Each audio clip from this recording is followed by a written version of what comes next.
بسم اللہ الرحمن الرحیم۔ السلام علیکم محترم ناظرین۔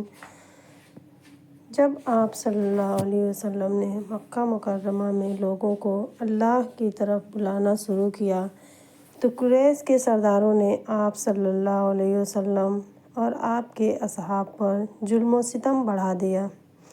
ایسا وقت آیا جب گھر بسا تھا اذیت سے، اور دعوت حق کو آگے بڑھانے کے لیے آپ صلی اللہ علیہ وسلم نے سوچا کہ شاید باہر کے لوگ، مکہ کے باہر کے قبیلے یا قصبے اسلام کو قبول کریں اور دعوت کو قبول کر کے اس کی حمایت کریں۔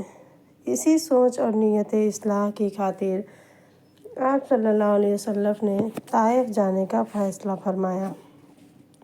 یہ شوال کا مہینہ تھا اور آپ صلی اللہ علیہ وسلم کی نبوت کا 10واں سال شمار کیا جاتا ہے۔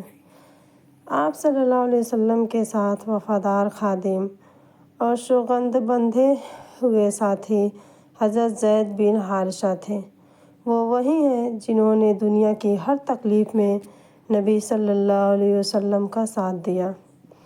دونوں نے مکہ کو پیچھے چھوڑا، دلوں میں امید اور آنکھوں میں غم، اس امید کے ساتھ کہ کہیں حاکم، سردار یا عوام کا دل نرم ہو کر اللہ کی طرف پلٹ آئے۔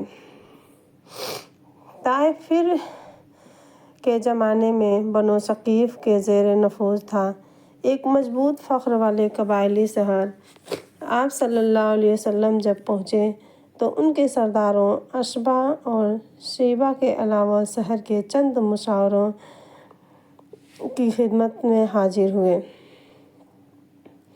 آپ صلی اللہ علیہ وسلم نے نہایت نرمی، حکمت اور پیار سے انہیں اللہ کی عبادت، وحدانیت الہی اور اخلاق حسنہ کی دعوت دی۔ آپ صلی اللہ علیہ وسلم اپنے چہرے پر وہی نرم مسکراہٹ رکھی جو ہر دل کو چھو لیتی تھی، مگر جو بات آپ صلی اللہ علیہ وسلم نے کہی وہ ان کے قلوب پر اثر نہ کر سکی۔ طائف کے سرداروں نے آپ صلی اللہ علیہ وسلم کا پیغام حق سنا، مگر ان کا رد بھی سخت تھا۔ انہوں نے آپ صلی اللہ علیہ وسلم کو مذاق اور حقارت کا نشانہ بنایا اور آپ صلی اللہ علیہ وسلم کی دعوت کو ترک عزت یا خطرناک خیال سمجھا۔ ان میں سے بعض نے لطیف انداز میں رد کیا، بعض نے طنز کیا اور بعض نے کھلے الفاظ میں گمراہی کا ٹھپہ لگا دیا۔ اس رد عمل میں ایک سختی اور بے رحمی چھپی تھی جو بعد میں شہر کے نوجوانوں کی شکل میں سامنے آئی۔ جب سرداروں نے آپ صلی اللہ علیہ وسلم کو مسترد کیا تو وہی لوگ جو اپنی قوم کے دانش سمجھتے تھے، نوجوانوں کو اکسانے لگے۔ جلد ہی شہر کی بازار، گلی کوچے اور کھلے میدان آپ صلی اللہ علیہ وسلم کے سامنے بند ہو گئے۔ بچوں اور نوجوانوں نے پتھروں سے حملہ کیا، گالیاں دیں، طنز کیا اور بعض نے تشدد تک کیا۔ حضرت زید نے اپنی جان کی پرواہ کیے بغیر آپ صلی اللہ علیہ وسلم کو سرپرستی دی۔ اپنے جسم کو سپرد بنا کر آپ صلی اللہ علیہ وسلم کے سامنے کھڑے رہے، مگر خود شدید زخمی ہو گئے۔ ان کے کپڑے پھٹنے، چہرے سے خون بہہ رہا تھا، مگر آپ صلی اللہ علیہ وسلم کی آنکھوں پر جو غم تھا وہ کسی زخم سے بڑھ کر تھا۔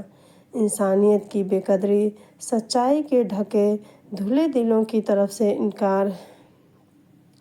آخرکار آپ صلی اللہ علیہ وسلم جسمانی تشدد اور ذہنی اذیت سے تھک کر طائف کے باغوں میں ایک باغ کی طرف نکل گئے۔ یہ باغ اشبا اور شیبہ کے ذاتی باغات میں سے ایک تھا، ایک پرسکون جگہ جس میں درخت، سایہ اور زرخیز پن تھا۔ آپ صلی اللہ علیہ وسلم ایک درخت کے نیچے بیٹھ گئے۔ کپڑے اور جسم پر خون کے نشان تھے، مگر آپ صلی اللہ علیہ وسلم کا چہرہ ہمان چہرہ، شکوہ نہیں، درد دل ہے، مگر رحمت کا پیغام برقرار تھا۔ انتہائی سنگین اور دل چھو لینے والا تھا۔ آپ صلی اللہ علیہ وسلم نے اپنے رب سے وہ کلمہ، وہ دعائیہ شکایت کی جو انسان کے سب سے اندر کے جذبات سے نکلی ہو۔ یہ الفاظ شکایت نہیں بلکہ ایک بندے کی عاجزی، مظلومیت اور اللہ پر بھروسے کی اعلیٰ مثال تھی۔ آپ صلی اللہ علیہ وسلم نے کہا، اے میرے رب، میں تجھ سے اپنی کمزوری، بے بسی اور لوگوں کی بدسلوکی کی شکایت کرتا ہوں۔ اے سب سے زیادہ رحم کرنے والے، تو ہی میرا رب ہے، تیری رضا ہی میری قوت ہے۔ اگر تو میری طرف خوش نہیں تو مجھے دنیا کی کسی کی ہوا بھی نہیں۔ یہ الفاظ نبی کریم صلی اللہ علیہ وسلم کے وہم و گمان کا اظہار نہیں بلکہ اللہ کے سامنے مکمل عطا کی تصویر تھی۔ اس کیفیت میں جب آپ صلی اللہ علیہ وسلم نے سجدے یا دعا کی فرمائش کی تو آسمان کے فرشتوں کا بھی دل پگھل گیا۔ روایت کے مطابق جبریل علیہ السلام اس وقت حاضر ہوئے۔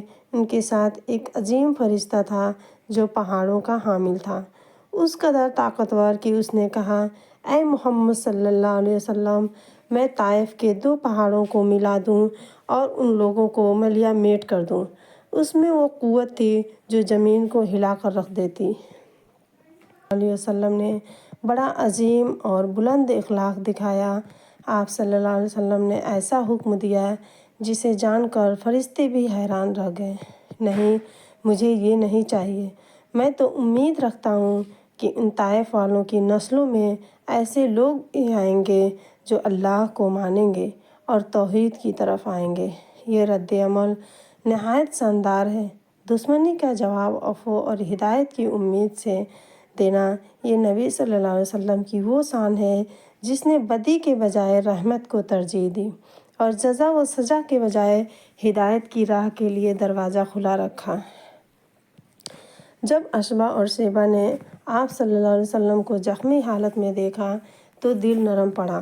وہ اپنے روئے پر شرمندے ہوئے۔ انہوں نے اپنے خادم عداس کو کچھ کھانے پینے کا سامان کے ساتھ بھیجا تاکہ آپ صلی اللہ علیہ وسلم کو کچھ دیا جائے۔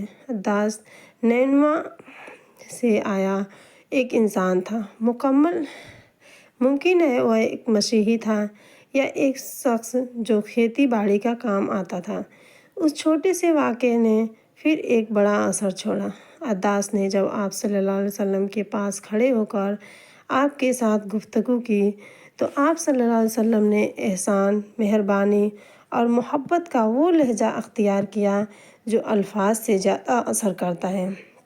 آپ صلی اللہ علیہ وسلم نے عداس کو حضرت یونس علیہ السلام کی داستان سنائی اور عداس کے دل میں ایک ایسی نرم روشنی پیدا ہو گئی کہ وہ فوراً آپ صلی اللہ علیہ وسلم کی محبت اور آپ کے مقام کو محسوس کرنے لگا۔ صلی اللہ علیہ وسلم کے ہاتھ اور قدم چومے اور ایمان لے آیا۔ ایک دل جو پہلے کافر تھا وہ نبی صلی اللہ علیہ وسلم کے روئے، کہانی اور سادگی سے ہدایت پا گیا۔ یہ واقعہ ہمیں سکھاتا ہے کہ ایک نرم لفظ، ایک اچھا عمل یا ایک مقررہ قصہ بھی انسان کے دل بدل سکتا ہے۔ جب سماجی مقام، طاقت اور طاقتور ہتھیار ناکام ہو جائیں تو محبت اور رحمت ہی دروازہ کھول دیتی ہے۔ طائف میں آپ صلی اللہ علیہ وسلم کی دعوت کامیاب نہیں ہوئی مگر آپ صلی اللہ علیہ وسلم کی روح شکست نہیں کھائی۔ آپ صلی اللہ علیہ وسلم واپس مکہ آئے مگر قریش کی دشمنی برقرار رہی۔ پھر بھی وہ امید، صبر اور مستقبل کی تابناک تصویر آپ کے دل میں برقرار رہی۔ یہ دور آزمائش کا تھا مگر اس آزمائش میں اللہ نے دنیا کو وہ عظیم مثال دی جو آج بھی دلوں کو حرکت دیتی ہے۔ طائف کا واقعہ صبر کا سب سے بڑا سبق ہے۔ سچ کی راہ ہمیشہ آسان نہیں ہوتی مگر ثابت قدمی اور لگن نتیجہ دیتی ہے۔ بدی کا جواب بدی سے دینے کے بجائے اچھائی، دعا اور ہدایت کی امید رکھنا اعلیٰ اخلاق ہے۔ جب انسان ناکام ہو تو بندہ اللہ کے پاس جاتا ہے اور اسی میں سکون ہے۔ عداس کا ایمان لانا بتاتا ہے کہ ایک نرمی، ایک کہانی یا ایک ہمدردی کتنی بڑی تبدیلی لاتی ہے۔ جو شخص اپنے دشمنوں کے لیے بھی ہدایت کی دعا کرے وہ سچا پیروکار محبت ہے۔ دوستوں، اگر یہ ہمارا ویڈیو اچھا لگے تو اسے لائک کریں، چینل کو سبسکرائب کریں اور اپنے دوستوں کے ساتھ بھی شیئر کریں۔ ملتے ہیں اگلے ویڈیو میں، تب تک کے لیے اللہ حافظ۔